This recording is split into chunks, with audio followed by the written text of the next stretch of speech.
શરૂઆત બજારે બતાવી છે આજે અને અત્યારે 24,870 આસપાસ નિફ્ટી બેંક નિફ્ટીમાં એક અત્યારે 54,300 આસપાસના એક લેવલ્સ જોઈ રહ્યા છે. બ્રેથ ઘણી એક પોઝિટિવ બજાર અત્યારે બતાવી રહ્યું છે. કુનાલ, કઈ રીતે આ શરૂઆત તમે જોઈ? આપણે જે રીતે સવારે ચર્ચા કરી હતી અને હવે કઈ રીતે આગળ એક ફોકસ હોવું જોઈએ આજે? વેલ, નો ડાઉટ આજના દિવસમાં આપણને સારી એવી મોમેન્ટમ અત્યારે જોવા મળી રહી છે બંને ઇન્ડેક્સમાં. નિફ્ટી 100 પોઈન્ટ ઉપર છે, બેંક નિફ્ટી પણ 100 પોઈન્ટ ઉપર છે. નાઉ મેઇન વસ્તુ એ છે કે ટકી રહેવું ઘણું જરૂરી છે, કેમ કે કાલના દિવસમાં પણ જોવા જઈએ તો 885 ની અરાઉન્ડનું હાઈ બનાવ્યા પછી આપણે 800 ની નીચેનું ક્લોઝિંગ નિફ્ટીમાં જોવા મળ્યું છે અને આજના દિવસમાં પણ ઉપરમાં 880 ની અરાઉન્ડનો હાઈ બનાવ્યો છે. નાઉ 810 ની ઉપરનું ક્લોઝિંગ આવવું જરૂરી છે. જો 810 ની ઉપરનું ક્લોઝિંગ આવે છે તો પછી આપણને 25, 225, 300 સુધીના લેવલ પર નિફ્ટી બતાવી શકે છે. બટ ઓવરઓલ મોમેન્ટમ અત્યારે આ લેવલ પર થોડીક ડાયસી મોમેન્ટમ જ છે. ક્લોઝિંગ આવવું જરૂરી છે અને અત્યારે આ લેવલ પર હોઈ શકે કે 2 વાગ્યા પછી આપણને પ્રોફિટ બુકિંગ પણ આવતા માર્કેટમાં જોવા મળી શકે. એટલે વ્યૂ અત્યારે ટોટલી સાઇડવેઝનો છે જ્યાં સુધી 100 ડેઝ મૂવિંગ એવરેજની ઉપર નિફ્ટી સસ્ટેન નથી થતી. અને સામે સાઈડ બેંક નિફ્ટીની વાત કરીએ 54,255 ની અરાઉન્ડ છે. વ્યૂ એ જ રહેશે, એક રેન્જમાં મોમેન્ટમ અત્યારે હાલ પૂરતી મને જોવા મળી રહી છે. કોઈ ખાસ મોમેન્ટમ અત્યારે મન નથી લાગી રહ્યું બંને ઇન્ડેક્સમાં છે. તો ઓવરઓલ વ્યૂ બંને ઇન્ડેક્સમાં હાલ પૂરતો કોસ્ટિયસનો છે, રેન્જ બાઉન્ડનો છે. કોઈ નવી પોઝિશન બનાવીને અત્યારે ચાલવાની સલાહ મારા તરફથી નથી બની રહી. પોઝિશન તો હાલ નહીં, એક બંને ઇન્ડેક્સ માટે વ્યૂ. તપન, આઈટી માટે એક ઓવરઓલ એક ચર્ચા કરી લે. આપણે ઇન્ફોસિસ પર સવારે ચર્ચા કરી, કારણ કે જે બાયબેકની એક પોસિબિલિટી છે, બોર્ડ બેઠકમાં અનાઉન્સમેન્ટ થઈ શકે છે, પરંતુ આજે ઇન્ફોસિસ આખા આઈટી સેક્ટરને જ અત્યારે લીડ કરી રહ્યું છે અને નિફ્ટી આઈટી ઇન્ડેક્સ સૌથી વધારે આજે 0.2% અત્યારે મજબૂતી બતાવી રહ્યું છે. લાર્જ કેપમાં હોય, મિડ કેપમાં હોય, જે એક મજબૂતી જોઈ રહ્યા છે, કઈ રીતે તમે એક વ્યૂ આપશો અહીંયાથી? આઈટી માટે શું કરવું જોઈએ? ઓફકોર્સ આઈટી જે રીતે પડ્યું છે ને એ રીતે તો ઓફકોર્સ નો વદન લાગે કે વેલ્યુએશન ખાસું રિઝનેબલ થઈ ગયું છે આમાં. પણ બસ એ જ છે કે ગ્રોથના ટ્રિગર આપણે થોડો વધારે સારી રીતે આવે છે કે નહીં એ જોવું પડશે. ઇન્ફોસિસે આજે એકચ્યુઅલીનો આ બાયબેકના લીધે આજે TCS પણ અપ છે ને બધા અપ છે. પણ આગળ જઈને હવે જે આપણે ઓક્ટોબર ફર્સ્ટ વીક ઓફ જે રિઝલ્ટ આવશે એ વખતે ખાસ કરીને ગાઈડન્સ જોવું પડશે કેવી રીતે છે. કેમ કે લાસ્ટ ટાઈમ જે ગાઈડન્સ આપ્યું હતું ઓલમોસ્ટ 1 થી 3% વચ્ચે હતું બધાનું. અને એમાં શું કહે છે હવે TCS ને ઇન્ફોસિસ, અને પ્લસ એમનું જે રીતે હવે જે અમુક લોકોને કાઢી રહ્યા છે ને અહીંયાથી રિક્રુટમેન્ટ પ્રોસેસથી માંડીને કેટલા લોકોને લીવ કરી રહ્યા છે એ બધું પણ થોડું ધ્યાનથી જોવું પડશે. એઆઈનું કેવી રીતે ઇમ્પેક્ટ આવી રહ્યું છે, મેનેજમેન્ટ ગાઈડન્સ એટલે બહુ ઇમ્પોર્ટન્ટ રહેશે. કેમ કે રીનેગોશિએશન થઈ રહ્યું છે કે નથી થઈ રહ્યું. અને આજે હમણાં મેં સવારે પણ વાત કરી કે યુએસમાં આજે અમુક લોઝ લાવવાની વાત છે, હાયરનો જે એક્ટ આવવાની વાત છે, એના પર શું ઇમ્પેક્ટ આવે છે. એટલે એ ઘણા બધા ફેક્ટર્સ આપણે હવે ફર્સ્ટ વીક ઓફ નો જ્યારે ઓક્ટોબર હશે ત્યારે જે રિઝલ્ટો આવશે એ પરથી આપણને થોડું ઘણું ખબર પડશે કે શું છે. કે મારા હિસાબથી આઈ થિંક આ એક સ્મોલ રેલી હશે જે કદાચ થોડી હેલ્પ કરશે, પણ આઈ થિંક મોટા સંકેત માટે કે અહીંયાથી કેવી રીતે ઉપર જશે આઈ થિંક એ રિઝલ્ટ જોવું બહુ જ જરૂરી છે. કેમ કે જેટલું લાસ્ટ ટાઈમ આપણે જાણ્યું હતું આ બધી કંપનીઝે કીધું કે હમણાં તો કોઈ એવો મોટો ઇમ્પેક્ટ દેખાતો નથી, પણ ઇનસાઇડ શું ચાલી રહ્યું છે આપણને ખબર નથી. એટલે હું ગાઈડન્સ જોવા માંગીશ. આઈ થિંક એ ઓક્ટોબરમાં આપણને ખબર હશે, ફર્સ્ટ વીક ઓર સેકન્ડ વીક ઓક્ટોબર, પછી આગળ ડિસિઝન લેવું જોઈએ અગર ફર્ધર ઇન્વેસ્ટ કરવું હોય તો. એક વ્યૂ ઓવરઓલ આપણને એક આઈટી માટે અને ઇન્ફોસિસ માટે બનતો જોઈ રહ્યા છીએ. કુનાલ, અન્ય સ્ટોક પર ચર્ચા કરીએ. પહેલાં IOC પર તમે મોર્નિંગ સ્ટ્રેટેજીમાં ટ્રેડિંગ કોલ જાણ્યો હતો, તો એ જ રિટ્રીટ કરશો કે અન્ય કોઈ ટ્રેડિંગ કોલ એડ કરશો તમે? બે ટ્રેડિંગ કોલ છે, પોલિસી બજાર અને નોકરી. IOC ને તો એઝ અ હોલ્ડ રાખીને ચાલવાની સલાહ છે. નોકરી 1364 પાસે ટ્રેડ કરે છે, 1325 ના એસએલની સાથે ખરીદી કરીને ચાલવાની સલાહ રહેશે.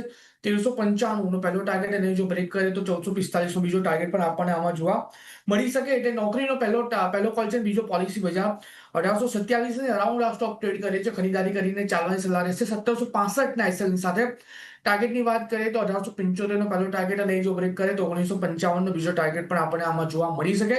સો નોકરી અને પોલિસી બજાર બંને અહીંયાથી ખરીદારી કરીને ચાલવાની સલાહ રહેશે.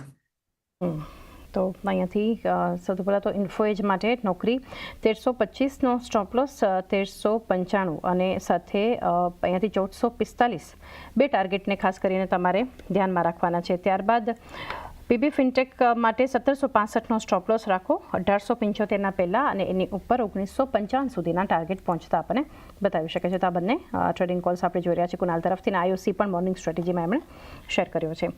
આ સિવાય જ્યાં આપણને એક ઓવરઓલ એક મજબૂતી બતાવી રહ્યું છે ડૉક્ટર રેડ્ડીઝ માટે તપન આપણે અત્યારે જોઈ રહ્યા છે 0.5% ખરીદદારી ડેઝ હાઈના લેવલની આસપાસ ડીઆરએલ આપણને અત્યારે જે છે કારોબાર કરતું બતાવી રહ્યું છે. કઈ રીતે ફંડામેન્ટલી તમે જોઈ રહ્યા છો ડૉક્ટર રેડ્ડીઝ લોંગ ટર્મ માટે?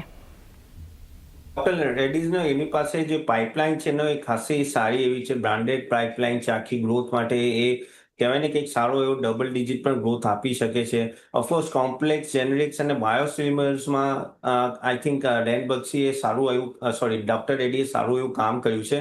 અને અહીંયાથી પણ એ લોકો એનઆરટી પોર્ટફોલિયો પર ખાસું એવું ફોકસ કરી રહ્યા છે. સી આરએનડી ઓફકોર્સ એ લોકોનો પર્સન્ટેજ આરએનડી એક્સપેન્સ એમનો વધી રહ્યો છે.